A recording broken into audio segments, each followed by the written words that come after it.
Well, hello and welcome to the latest Airside webinar produced in association with FlightGlobal. I'm Murdo Morrison and I'm FlightGlobal's Head of Strategic Content. Now, following the arrival of COVID-19 vaccines, there have been many debates about how soon and how fast an industry recovery can happen. And when some of the tens of thousands of pilots laid off or furloughed might have a chance of returning to the cockpit. However, for many flight crew, ongoing career uncertainty is not their only concern. There are also huge questions over how pilots who might have spent a year or more out of the cockpit can regain their currency and their confidence. And this goes beyond whether a pilot is authorized or feels able to fly again. There are issues of financial cost. If a pilot's employment is terminated, who pays for him or her to retrain or to keep qualifications intact? Now, to debate some of these issues, I'm joined by an eminent panel of experts. Firstly, from CAE, and joining us all the way from Melbourne, Australia, its Chief Learning Officer, Chris Ranganathan. An experienced pilot, Chris has been involved in the training sector for more than 20 years. And prior to joining CAE, was Vice President Operations Training at Etihad Airways. In his current role, he's responsible for regulatory affairs, training standards, and aviation safety. Welcome, Chris. Christine Norgard Nielsen is the Communications Officer of Danish Aviation Union FPU, and a former journalist. She has been the project manager on a scheme initiated by the union and backed by the government in Denmark to secure state support for pilots who need to renew their certificates. And we'll be finding out from Christine very shortly on how that will work. So welcome, Christine. And finally, proving this is a truly global panel from Chicago early in the morning, Dr. Jeff Murray is a partner in the aviation practice at management consultancy Oliver Wyman. Now, Jeff works with OEMs and airlines around the world on topics such as flight operations and training. He's also been on the other side of the fence as an airline pilot, and he still serves as a certified flight instructor in the GA sector. He began his career as an aeronautical engineer with McDonnell Douglas. But just before we start our discussion, a reminder that we're live for the next hour or so, and there's an opportunity for you to ask questions of our panel using the Q&A function at the bottom of your Zoom screen. So if I could ask you to use the Q&A function rather than the chat function to ask a question, that would be great. And we'll get through as many of your questions as possible. I'd also like to point out at this stage that there's new learning content uploaded to Airside, designed to help pilots practice and improve their skills. And you can check that out at airside.aero/training. So, Chris, let me start with you. Put into some sort of perspective for us the scale of this challenge. You know, roughly how many pilots could be returning to the cockpit this year, or at least looking to update their currency through time in a simulator? Hello, everyone. To put this in perspective, Murdo, in 2019, we had approximately 390,000 pilots in either commercial aviation or business aviation, with the large majority being, of course, commercial aviation pilots. And currently, by all estimates, about 55% of them are not flying actively. They've been laid off or furloughed. We believe that the flying activity will return to pre-COVID levels by 2022. So that gives you an idea that we have about 200,000 pilots who are currently not flying, who will need to be retrained, refreshed somehow between now and in the next 18 months to return to pre-COVID staffing levels. And then we begin to talk about growth. And we also have to consider the fact that we have today many cadet pilots that have commenced a course of primary flight education and now find themselves without a promised job because the airline is no longer hiring. And we need to consider what we do with this group of pilots as well. because it'll be a terrible deterrent to future pilots if we ignore these people just because they happen to be in the wrong place at the wrong time. And just telling them that, you know what, our business is cyclical is perhaps not good enough. And we're looking to do more in this regard. For pilots that are furloughed, and we assume the airlines will take them back, we're working with their operators to make sure they understand the risks associated with increased periods away from the flight deck. And to this end, we've cooperated with IATA in producing their white paper on pilot licensing and training during COVID. In some cases, we've made our simulators available at no charge to operators to encourage them to keep their furloughed pilots current. And for the pilots themselves that are not furloughed but are laid off instead, we made some of our training resources and training courses available at reduced pricing at some of our centers. And this is an ongoing effort. And like you alluded to, Murdo, we have some learning content that we've put on our airside.aero website. Will continue to increase the quality and the quantity of content available to those of them who no longer have access to airline or traditionally airline operator provided material. And if you look at the site already, there's a series of initiatives we've launched through the site to keep this workforce in particular engaged with the industry and ready themselves for re-entry to the workspace. Okay, thank you for that, Chris. Jeff, what are some of the issues pilots who've not flown for a long time will have to face? We've called this webinar Getting Back on the Horse. I mean, is it as much about confidence as it is about ticking regulatory boxes? Well, it's a great question, Murdo, and good morning.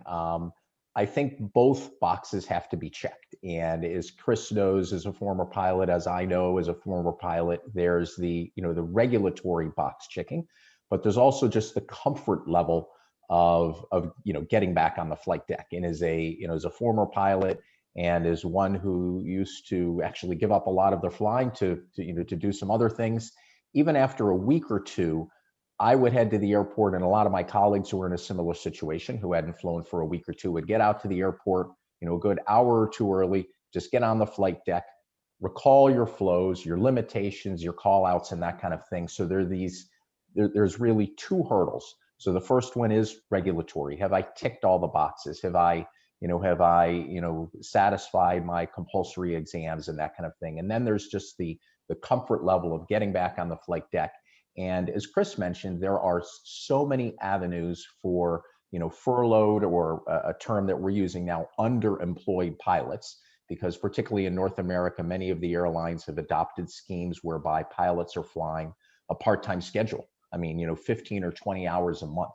So they're taking content that historically would have only been available with the schoolhouse, and they're making that available via remote means. So it's easier in some ways to stay technically proficient because you can do that via distance-based learning. And then the real challenge, this personal comfort level, comes when you get back on the flight deck. You're flying with a colleague, you're spending some time, a couple hours before scheduled departure time, just getting yourself comfortable. So there's a couple hurdles, but I think the big one is that personal comfort level. And I think, the airlines, the operators, companies like CAE are doing everything they can to ensure that you have the resources, that all the pilots have the resources to ensure that comfort. Thanks, Jeff. Christine, moving to you, this Danish initiative is fascinating, and I think unique in the world at the moment. How did the FPU campaign successfully for this? And how much of a difference do you think it will make to the pilot community in Denmark? Well, it started back in August. Denmark was quite hard hit in aviation because Norwegian went bankrupt, the Danish subsidiaries went bankrupt already in April. And then we had another bankruptcy. So we realized that as a trade union representing our members, the pilots, we needed to do something. And so we started lobbying the government back in August, saying, hey, we have this idea. How about you support the pilots directly with financial aid so they can stay current, so they will be ready once they can return to aviation. And we both contacted the transportation minister, And we also had a media campaign, which I think has been quite helpful, because there were a lot of pilot stories out there that we managed to get the media to cover.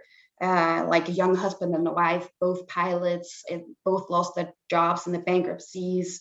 We had a former 787 captain who was now doing testing for Corona at a test center. So just to show the stories, like tell like these are real people, they've lost their jobs, they need help. So I think the combination of the media approach and then just making contact with the government, with the relevant agencies, that helped a lot. And because we were the ones to notify them that was actually a big problem here, because there were a lot of problems just all over society. So we needed to make them aware that aviation was really struggling. And they invited us to meetings. They said there was a political will to help the pilots. And FPU, our trade union, we were invited, and we provided information, facts. We invited some of our pilots along, a flight instructor, and to just let them know what's going on. This is a really complex issue. These are the things you need to be aware of. And we were quite successful. We managed to get, it would be around 2.3 million British pounds, which we're a small country, and we estimate that about 1,000 pilots lost their jobs. So it's quite a good amount of money set aside to help the pilots. So in the end, it turned out really well. And I think the most positive aspect of this has been the willingness from the government agency to listen to us. And when we had recommendations, we let them know how best to implement this scheme. Okay, and is this something that you think other countries, I mean, you've obviously been very focused on what's happening in Denmark, and you're an association representing Danish pilots, but is this something you think other countries could replicate? And are you aware of any other discussions going on with your union counterparts in other countries? We haven't heard that any other countries are doing the same thing. And for us, it was a very new thing to be doing. And even the government agency that we work with told us they've never done this before. Also because the FPU is actually administering the fund. We opened for applications last week, and we're the ones sitting doing all this work. So it's a really unusual construction. I haven't heard any other countries that are doing it, but we do get a lot of attention, a lot of questions from the international aviation community, who see there's a lot of interest. So hopefully other countries will look to what we've been doing in Denmark and see this is actually a way to keep pilots current and to ensure that they are ready to take on a pilot job once aviation hopefully starts up again. Right. Okay. Excellent. I mean, Christine obviously raised a very important point there, the point about, who pays for this, because it's one thing, as I talked about earlier, it's one thing, all the uncertainty about whether there will be jobs there and at what point they will come back. But if pilots end up having to pay for this themselves, it's going to be another expense after, a long time of maybe not earning money. So, I mean, Jeff or Chris, I don't know which one of you wants to come in on this, but do you think this is a sort of feasible scheme that could be replicated elsewhere?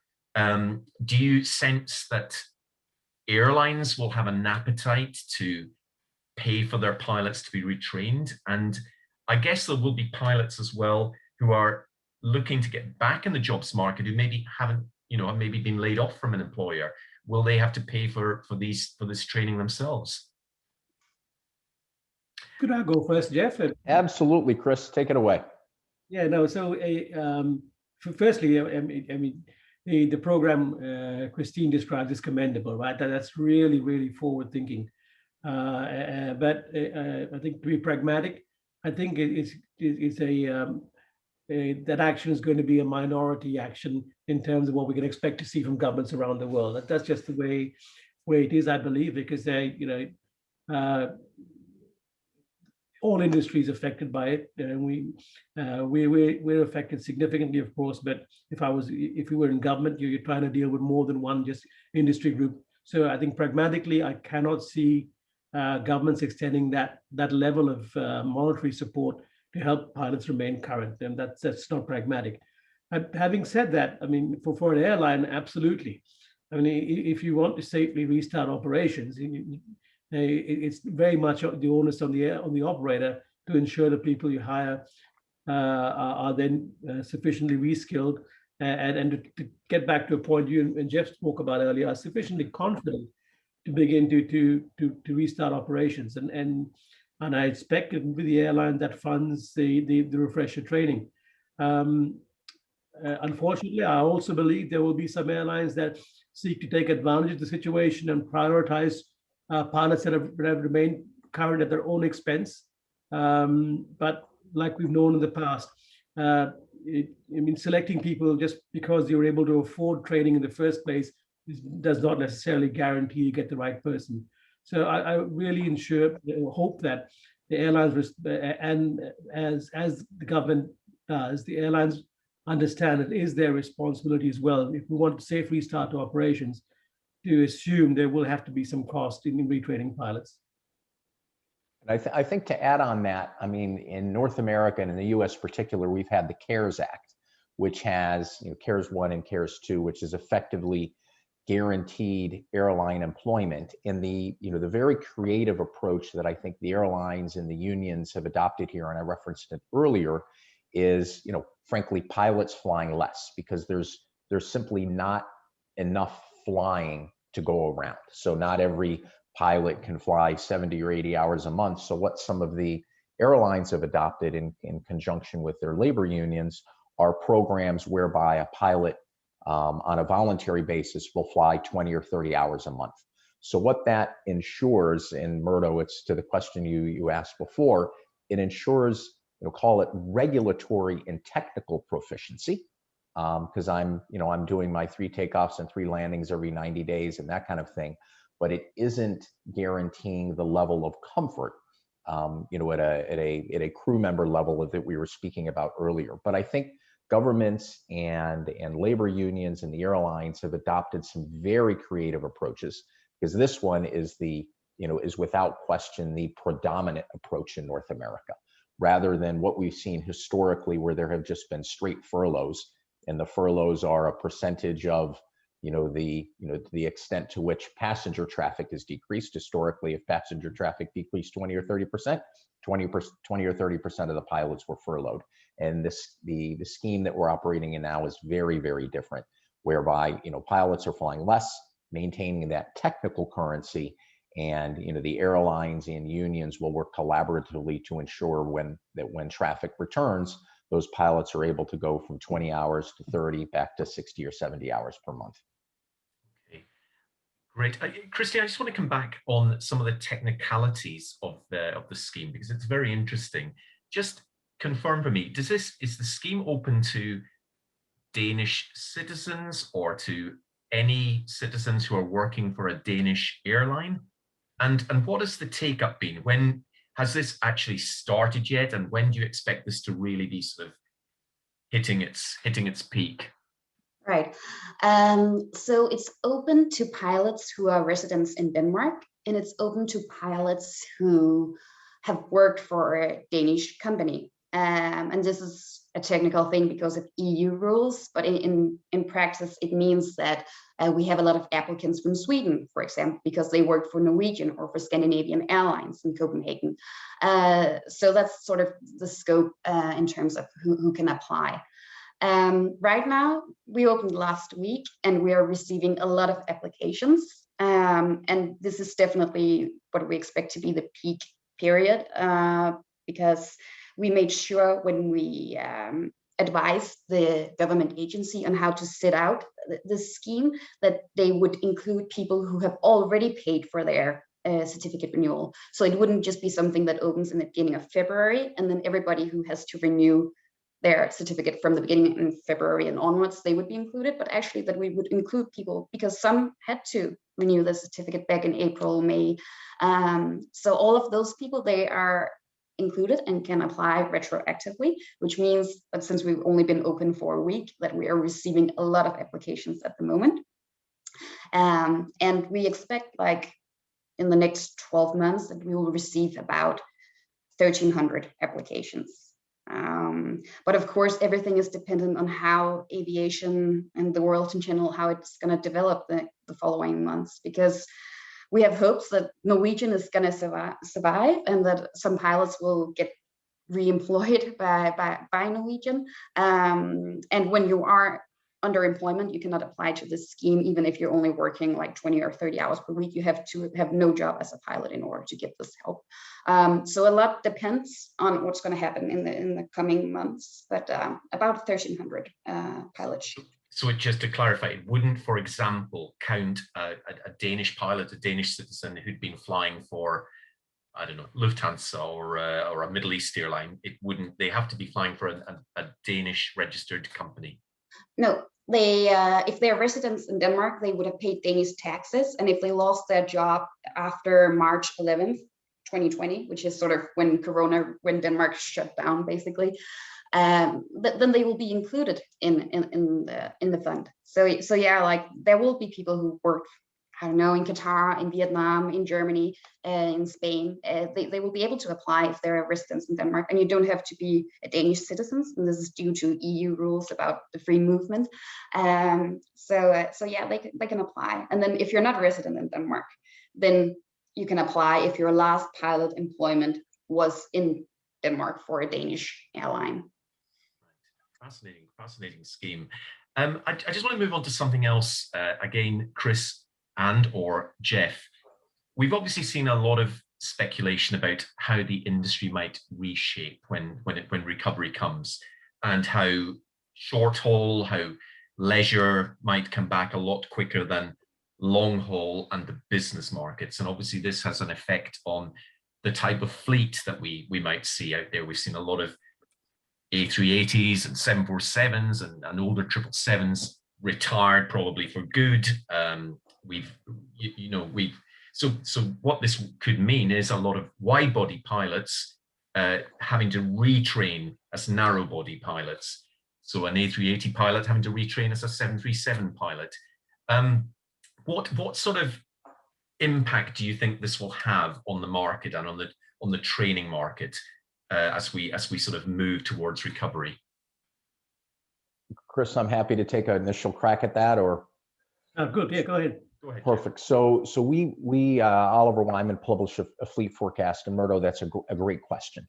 And from a pilot perspective, interestingly, we are expecting the recovery in many ways to be favorable to pilots, in the sense that while wide body aircraft are parked, they're going to be replaced, particularly on long haul routes, with narrow body aircraft. I mean, we're all familiar with the A321XLR, and we have every expectation that the A321XLR is going to be flying the Atlantic in 3 or 4 years, frankly, flying the very same routes or similar routes to what we would have seen, 12, 15 months ago with wide body aircraft. So that is going to drive a large proportion of training, just like you mentioned, of wide body pilots back to narrow body. But the fact is that they'll still be employed. They're just going to be flying a different aircraft from Kennedy to Hamburg, or from Newark to Hamburg, across the Atlantic. But we fully expect to see fleet movement similar to what we saw a year from now, in about a year to 2 years, in terms of the recovery. But that recovery from a pilot perspective is going to be driven by narrow body aircraft. Great question. Okay. Chris, do you want to come in on that? Yep, no, so our view is very similar to that, and we're actively seeing former 380 pilots looking to self-sponsor and get a type rating on an Airbus 320, for example, and some of them even making the move to business aviation in smaller numbers, but certainly that's there because business aviation is picking up far quicker than the commercial market. And business aviation center activity is significantly improved on where it was even 4 or 5 months ago, and we couldn't need to hire instructors, for example, for that market. So we see that move from narrow body to wide body, and from wide body to narrow body, and from commercial backwards into the business jet market, mm-hmm. which is not always the case, because previously, traditionally, people went from biz jet market to the commercial market. But I think pilots are savvy enough to realize that in a downturn such as this, the biz jet market appears to hold promise for employment compared to the commercial aviation market.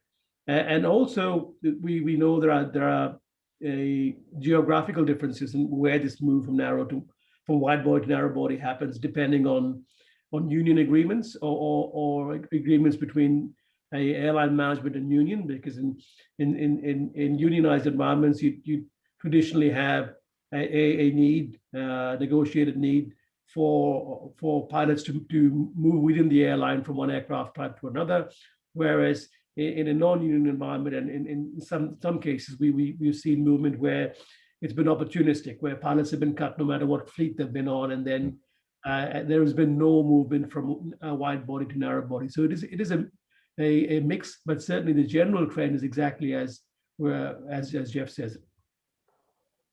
Okay, I'm going to take. We've got some great questions coming in from the audience, and I'm going to take one, which is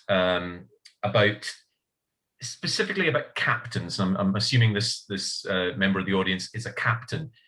Will the retraining needs be very different for people who've had experience as captains as for first officers? Is there a very different, and I'm talking about just the technicalities of the training, but also maybe the confidence side, some of the psychological side as well. I mean, Jeff, do you have a view on that? Sure. So in our flight operations brief, which was published pre-COVID, just about a year ago, I mean, one of the points that we talked about was the interest of pilots to get that command position and the additional training, predominantly, frankly, leadership training. That is offered when you achieve that upgrade to captain. So my perspective is those skills will lend themselves very well in a first officer environment, flying from the right seat, from a CRM, from a collaboration perspective, in the sense that we now have two crew members who have served as effectively leaders of the aircraft, who can work together to help guide an individual flight and that kind of thing. But I view it as a temporary positive, because I think we all agree travel is going to return. The individual who was the captain a year ago is likely going to be a captain 2 or 3 years from now once again. So, it's only a year or two that you'd be flying from the right seat. But I think those skills will still lend themselves to a productive cockpit environment. And then the other dimension is that, passengers gravitate towards crew members who communicate well, who are at the aircraft entry door when people are enplaning and deplaning the aircraft. So those skills can pay off different ways outside of the cockpit. Okay, Chris, do you want to come in on that? Yeah, perhaps a slightly different perspective on that. I mean, you look at operators that have competency-based training programs, such as EBT or even an AQP program.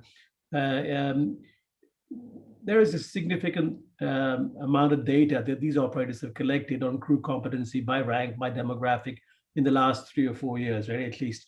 So what we urge operators to do when we consult and help them build their refresher programs is to use this data.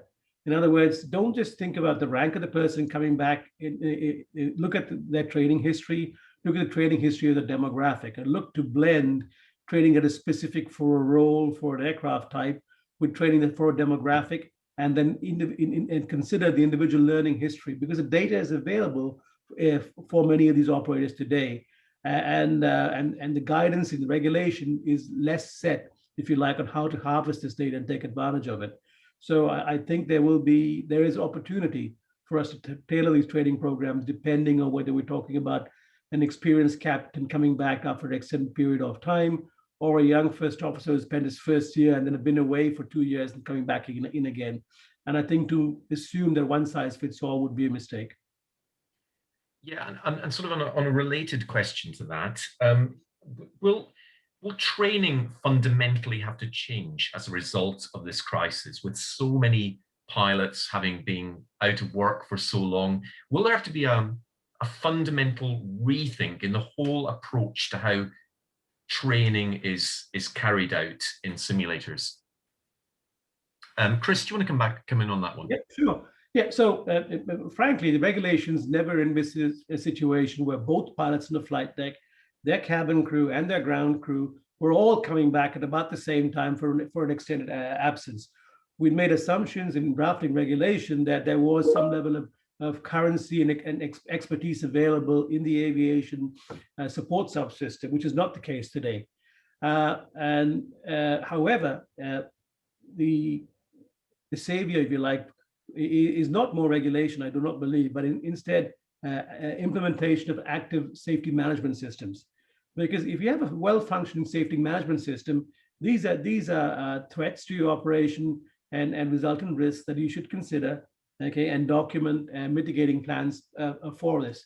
So I don't believe the answer is purely increased regulation, because regulation by its nature, like is very reactive, right?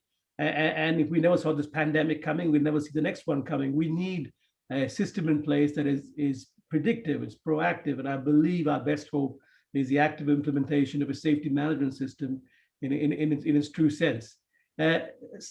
Finally, something to consider, I think, if we were to learn one thing from this extended absence, is to know that we have research that has told us for many years, not just in aviation, that overlearning, that is continuing to practice a skill set even after proficiency is achieved, is one of the strongest enablers for mitigating against skills decay. However, current regulatory focus is all about demonstrating proficiency and then stopping right there. But such a model doesn't take into consideration, does not make us resilient, and I hope that's one lesson we learn as an industry. Okay, and Jeff, have you got a view on that? How Sure. Will there be fundamental changes to training as a result of this? Yeah, we do think there are going to be fundamental changes, and those fundamental changes are obviously going to be driven by COVID, which is driving a broad acceptance for distance-based interaction, distance-based learning, number one. And then number two is the demographic of your average pilot across the globe is changing. So, if you thought back to 8 or 10 years ago, you were looking at a demographic of frankly, an older pilot that was accustomed to sitting in a classroom for 4 to 6 weeks prior to going in the simulator. And today's pilot, who is considerably younger and was educated in a different environment, is saying, I have absolutely no interest of being in the classroom. Now, I still want to get paid for the time that I've invested in my training, but I would rather do that on my laptop on my overnight in Copenhagen than sitting in a training center in Dallas or Denver or Orlando. So I think the confluence of these factors, the COVID obviously accelerating distance-based learning, but more importantly, this change in demographic is going to lead to a dramatic change in training that's going to result in one that is going to be more heavily distance-based. And then when you get into the schoolhouse, you'll be using part task trainers to demonstrate, competency from a technical perspective. And by the time you're in the simulator, you're working on just a handful of maneuvers and demonstrating that, that all of those skills are coming together to demonstrate that you're a competent crew member. So I don't think there's any doubt we're going to see material change in training. Okay, thank you. Just to change the subject a little bit, Christine, if I can come to you. You're right in the front line dealing with members, with pilots who've been laid off, who are facing the worst crisis they've ever had in their careers. Anecdotally, I mean, how are your members getting through this? What are just, do you get the feeling that most pilots are feeling confident at the moment about their prospects for getting a job again, for retraining? Have many of them just decided to quit the industry? What is the sort of feeling in the grassroots amongst FPU members? Right. I'd say most people, they hope this is a temporary thing. A lot of them have found temporary jobs. Like I said, we had a pilot who was working in a test center testing for COVID. So they are dealing with jobs that are not going to be long-term jobs for them because they do expect to go back to aviation. But I think they are also worried that it might not be the same conditions that they were used to. they worry if the airlines are gonna cut their wages, if there's gonna be some of the things that we work for a long time in the trade union, like to secure that pilots they work under very good conditions. Like it is a worry what's going to happen now that many of the airlines, they've been struggling so much as they have, and they are also worried if some of the low-cost airlines who don't have organized pilots and don't pay as much as you would want pilots or cabin crew to be paid, that they are going to take over now. So there is definitely a sense of worry, but also a hope that this is going to be over within some months, or at least the worst of it is going to be over, and that the vaccines and the testing schemes, they will aid aviation. But the situation changes from week to week, and this is very specific for Denmark, I suppose, but we're waiting to see what's happening with Norwegian. Like, they are under reconstruction in Ireland. Are they going to survive? We hope so, and that would mean a lot for pilots in Denmark. So obviously the hope is there, and there is made progress, but it is like some very important months that we are entering now in terms of how aviation is going to look, and how the pilots in Denmark, if they can continue the career that they really want to, like they really do see it as temporary, like being away from aviation. That's good. That's good. I've got a great question from the audience. I don't know who wants to come in on this. Feel free, but it's very simple. How long is too long for being away from the cockpit? Do you get to a point where, I don't know, a year, 18 months, 2 years, it's too late to go back to a career in the cockpit? Jeff, Chris, come in on that. I haven't flown in 2 years, Murdo, and I'm hoping that's not too long. But I'd like to go flying again someday. But no, I do not believe so. I mean, even before this pandemic, we had sporadic cases of pilots of people that have taken a break from aviation for as long as 5 or 6 years for even medical reasons, but sometimes for reasons other than that, and have come back quite successfully. So I do not believe that there is how long. There is such a thing as too long. It's what you do in the meantime. I think that is important. It's quite difficult to come back to successfully and also to come back to a career if someone isn't willing to invest in you, or you have the financial means to invest in your own training. I think that's perhaps the greatest challenge. But if we were willing to spend money at training somebody to come back from an extended absence, it can be done. I do not think that's the hurdle. It is the financial consequence of what we'd have to do to make that happen that will perhaps provide the hurdle. And I would echo that. I don't think, I think maybe historically you could say a year or two, but in this environment where there's so many resources that are available at a distance. I mean, you look at the resources that CAE is making available via Airside, and all of the other avenues that are available to maintain your technical competency, then it becomes a simple matter of the stick and rudder flying. And I was speaking with a friend of mine yesterday who's a LCA, a line check airman on the 787, and he was conducting IOE, initial operating experience, as Chris mentioned, with a pilot who had been on medical leave for 17 years. So he hadn't flown for the airline for 17 years. He was coming back on the left seat of a 787, and he said the stick and rudder skills were still there. The only area that he had to work on was the FMS, the computer on the flight deck. And he goes, once he mastered that, all of the skills were back. And that was somebody who had been out of the cockpit for 17 years. So I think that the tools and resources are available now at a distance that historically were not available to crew members. So perhaps it's easier today than it would have been had this happened 20 years ago. Absolutely. I don't think there's any question. Okay. Just another question from the audience. We've been talking a lot about experienced pilots and pilots who've been doing this for a long time.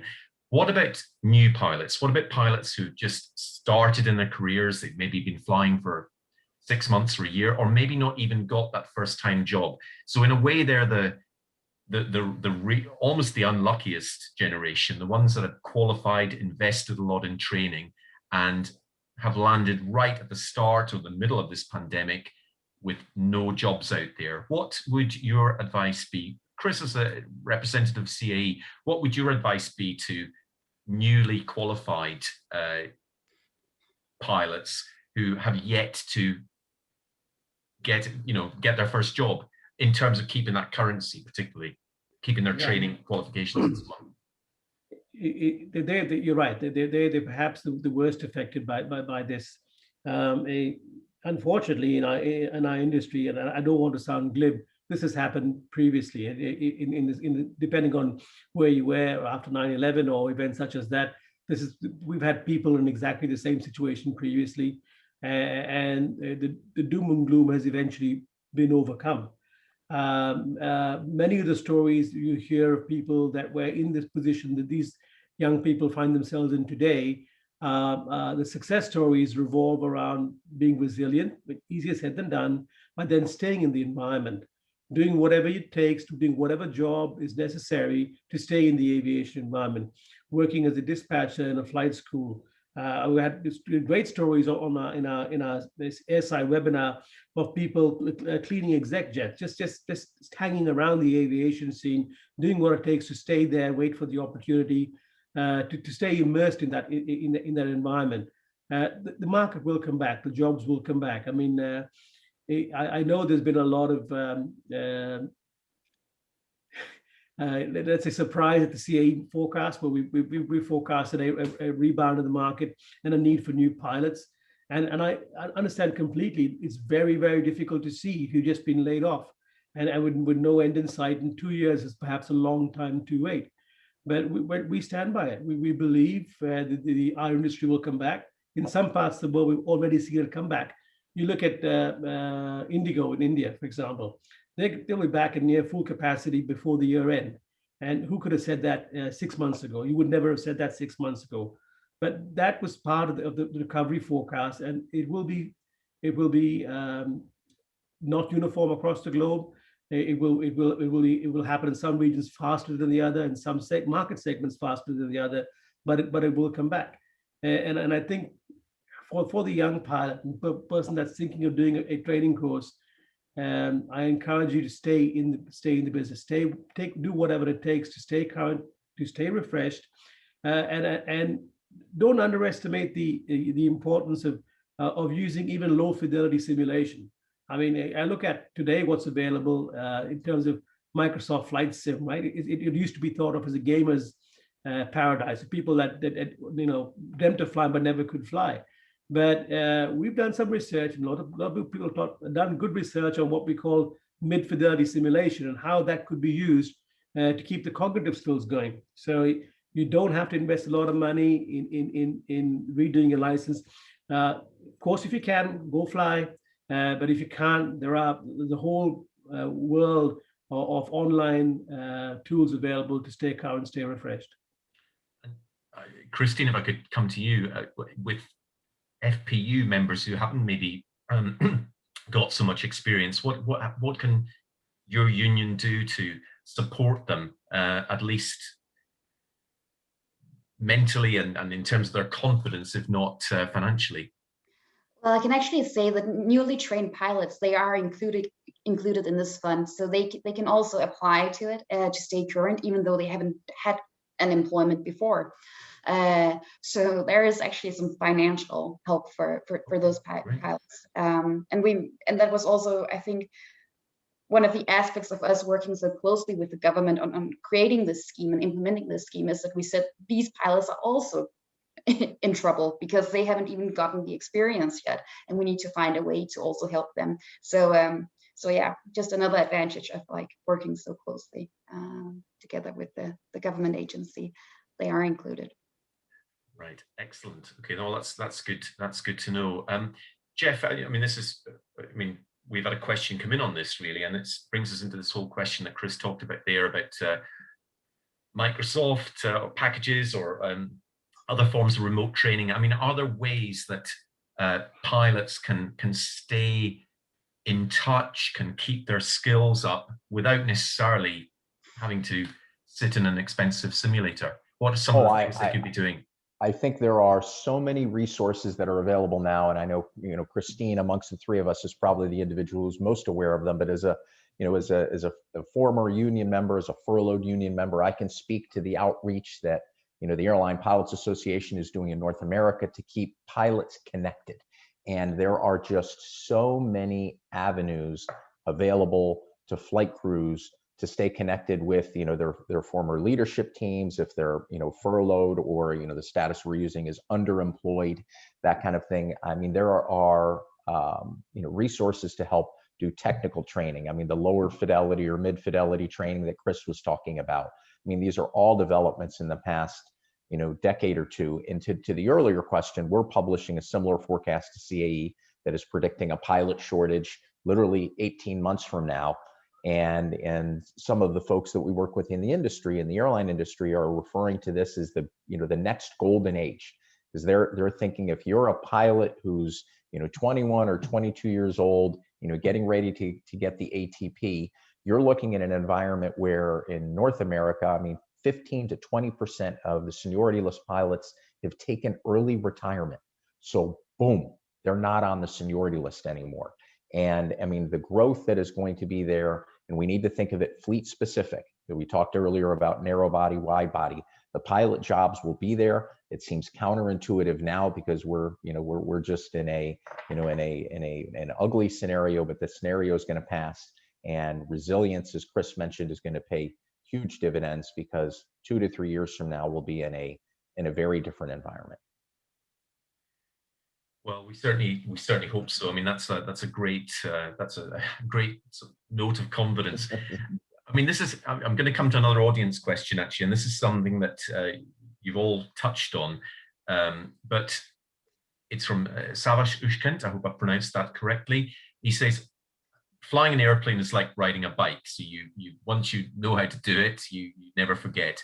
But so long time without flying is not a problem, but keeping the technology changes. So there is the issue of keeping up with technology. So specifically, how does that play a role when it comes to pilots having to retrain? I mean, maybe in 1 year technology hasn't changed so much, but if it gets longer, perhaps there is an issue, and certainly there is if you're changing types as well, or changing from Boeing to Airbus, or vice versa.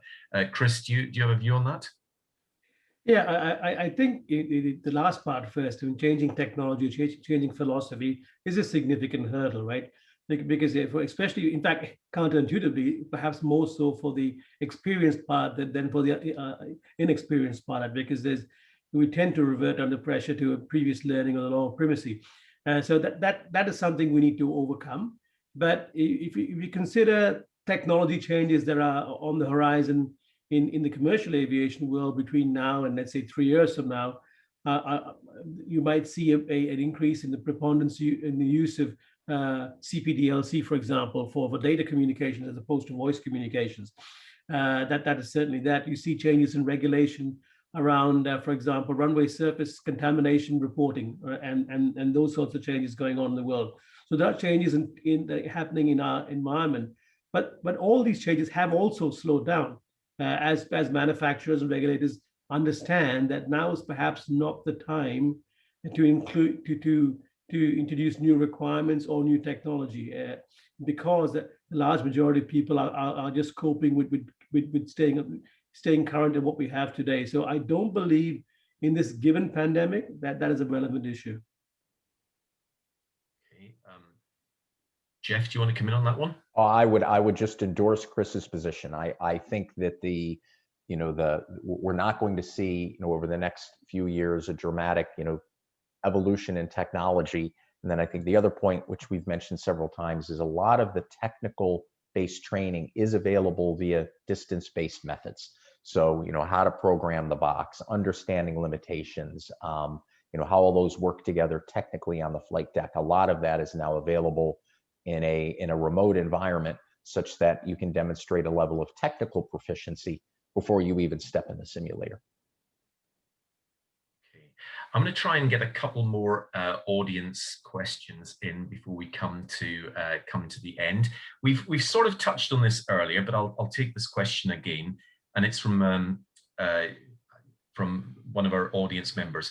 So we talked about newly qualified pilots and the challenges facing them, but what about pilots in their 50s, in their late 50s? This audience member is saying, been laid off. Are they ever likely to come back to the industry?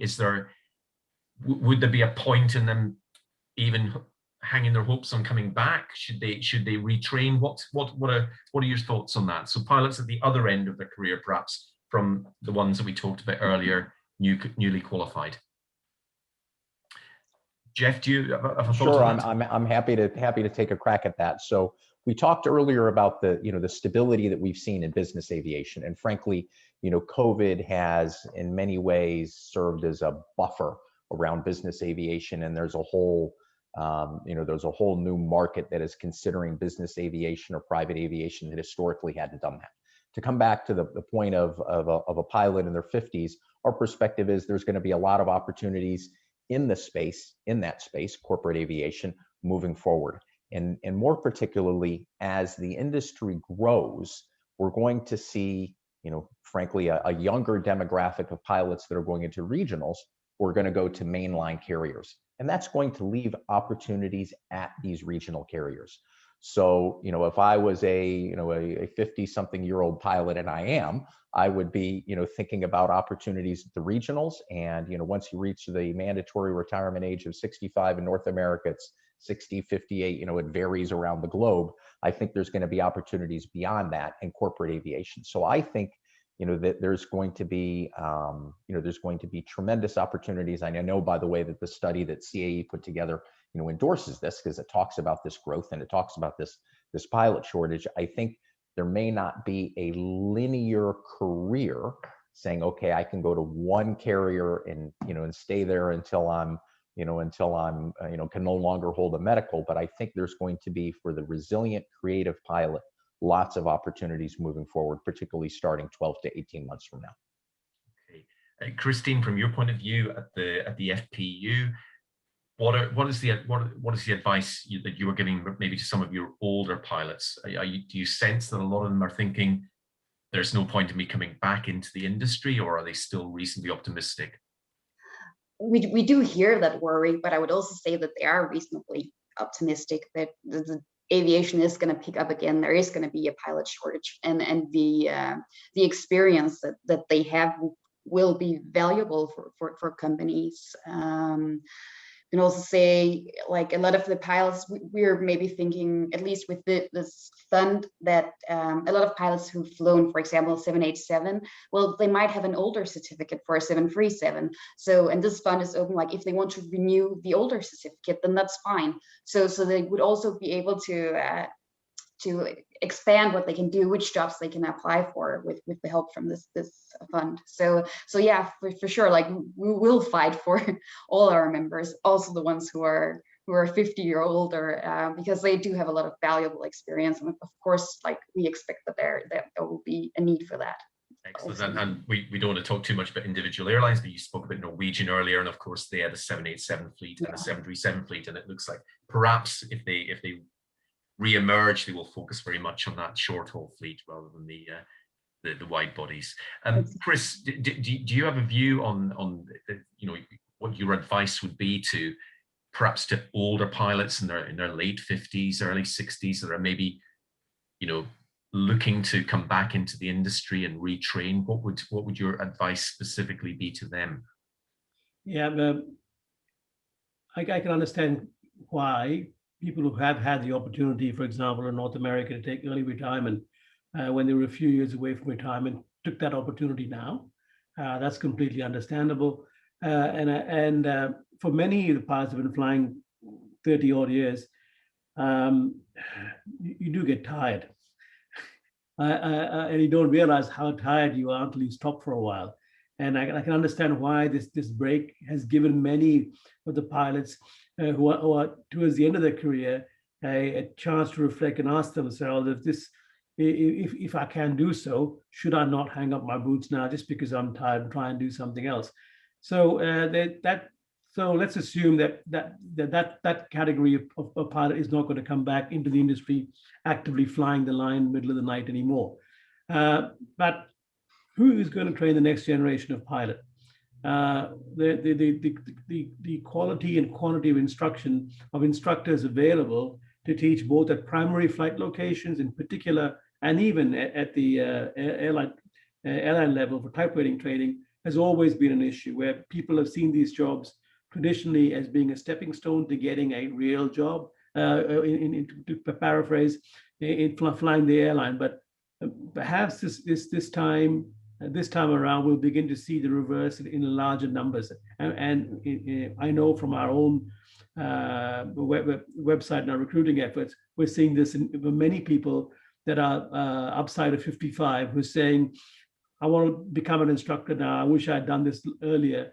And I don't care the industry comes back. I'm not going back. If I can have a secure job teaching in a sim or ground school somewhere. And then finally, just in case no one's considered it, there's a whole new world of urban air mobility coming. And none of those numbers of pilots have been factored into any global market forecast. So if for those pilots listening, if you aren't aware of this development, start looking, because what we know as commercial flying today or charter flying today is going to change rapidly in the next 5 years.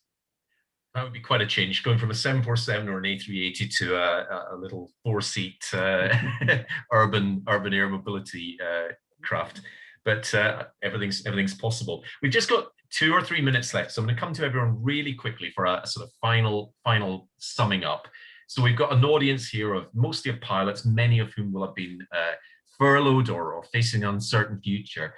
What would your advice be to pilots generally for what they should do in 2021 and beyond?